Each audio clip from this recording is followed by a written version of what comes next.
This is a fake TV show. That. I was trying to be nice. My name is Rick Lax, and I'm a magician. Billions of people have seen my magic. But this show isn't about me, it's about my friends. They're magicians too, and you're about to meet them. I don't know what tricks they're gonna show you. I just know that we've got cameras, we're going on a magic adventure, and you get to tag along. This is Making Magic.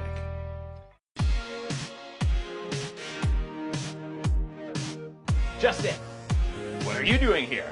Just magic tricks. My friend Justin Flom is a magic superstar.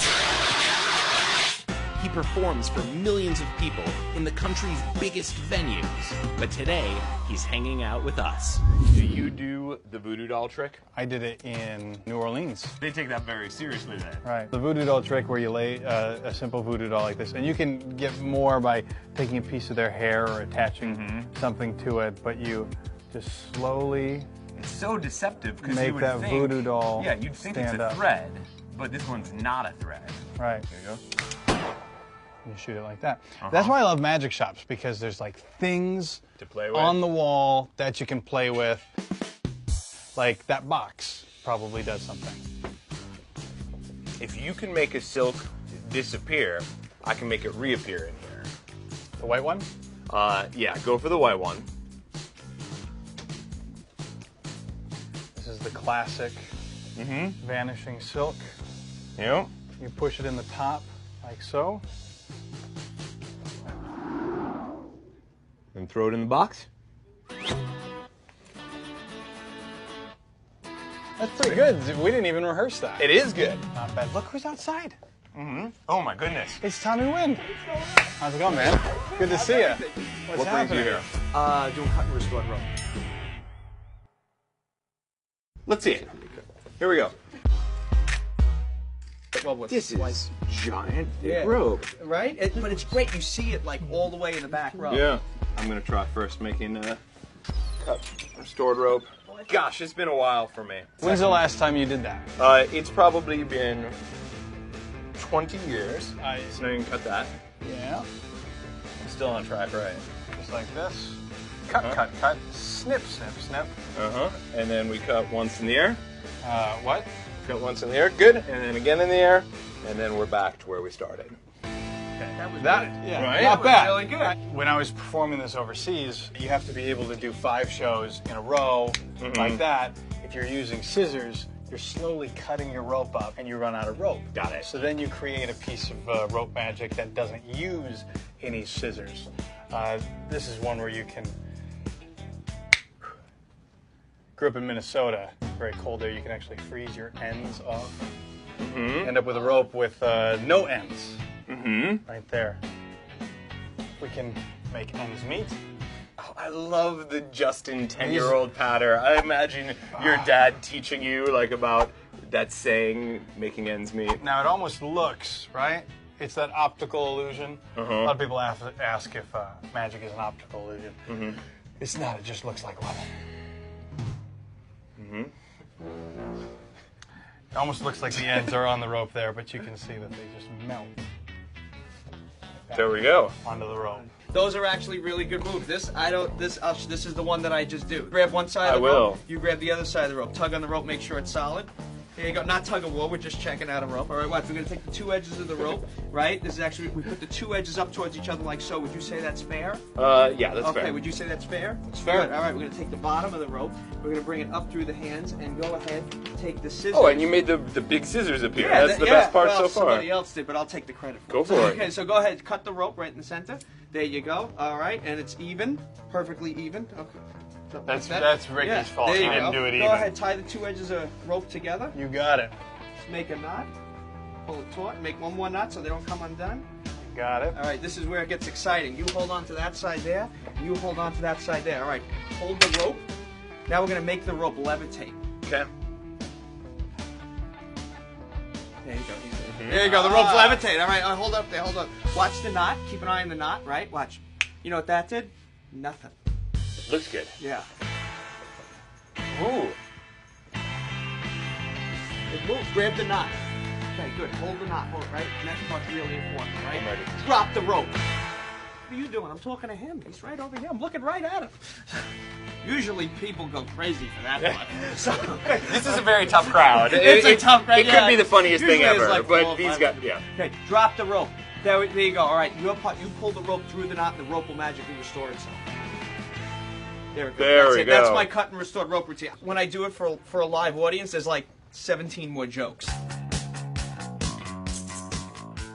These flowers, it's such a good trick, but something like this, it looks like a magic prop. It's still amazing though.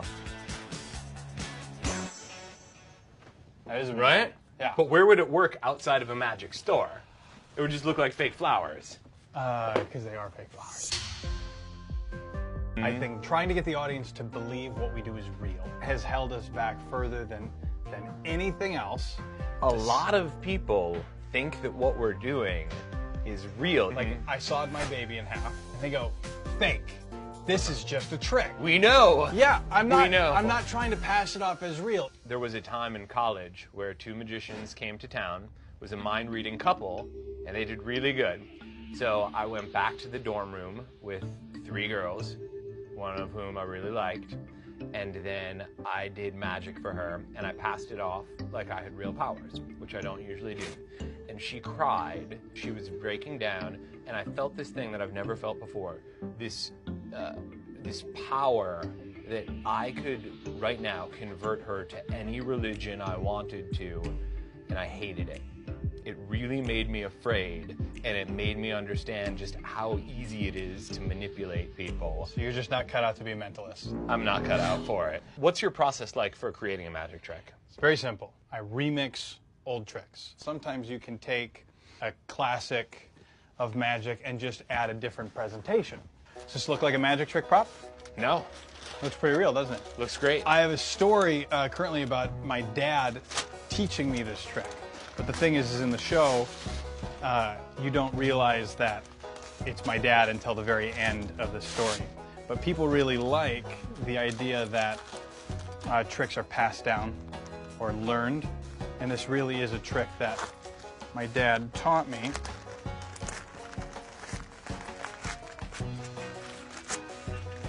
It's actually not completely true because my mom was the one who used to do this trick, not my dad. Wow, My mom learned that to impress my dad when she was in college. that's not an because- easy magic trick to do. No, What's the gig you have coming up? it's a big classic box trick. And where is it right now? It's downtown Vegas. Okay, should we pay, get out of here, do that? You can pay. Sorry about destroying your shop. It was all Tommy Wynn's fault.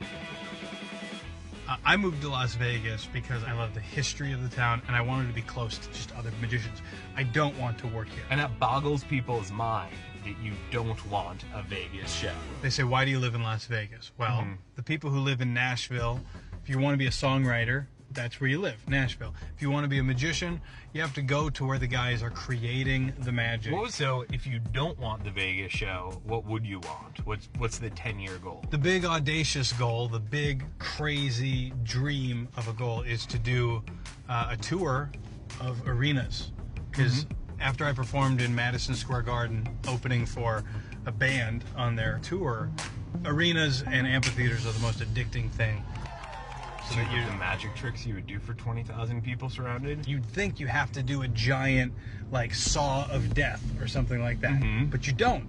In fact, that sort of magic appears smaller in an arena than a card trick because everything now on stage is video screens. I would end up doing 45 minutes in front of 20,000 people with no large pieces of magic.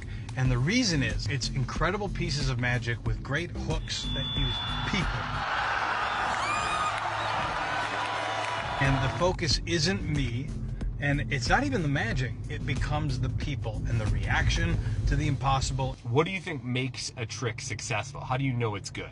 So I don't base it off of just what I hear on stage. I have to watch tape. I have to ask opinions. If we can really do it, we focus group a piece of magic. In general, what's the ethics of doing camera tricks, we'll say, in a TV show? is very difficult to morally take down camera tricks without taking down all of magic. Because magic in general is deception. But the reason I don't do camera tricks isn't because of some moral code. It's because the risk isn't worth it. This is a puzzle that is kind of a unique design. This is not one that you'd be able to find in the stores because I had this built. Here, while you're driving, solve this. Absolutely. This guy is actually a miniature model of what I'm going to show you at Gold Spike, where Great. we're going right now. Wonderful.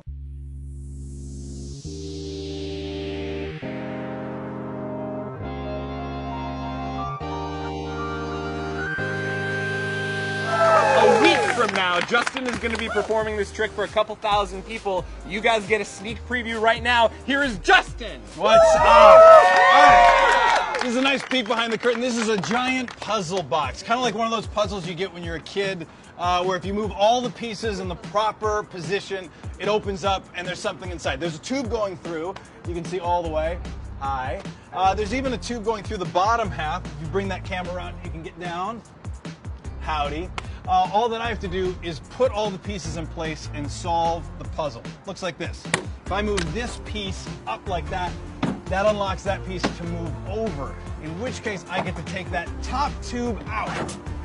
It's that one right there, which unlocks on the other side this piece of metal separating both halves.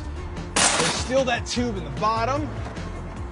That comes out pretty easy. Like that.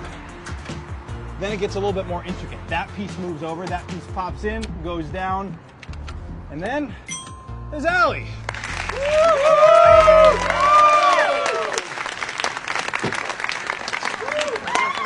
I don't know how the girl was in the box.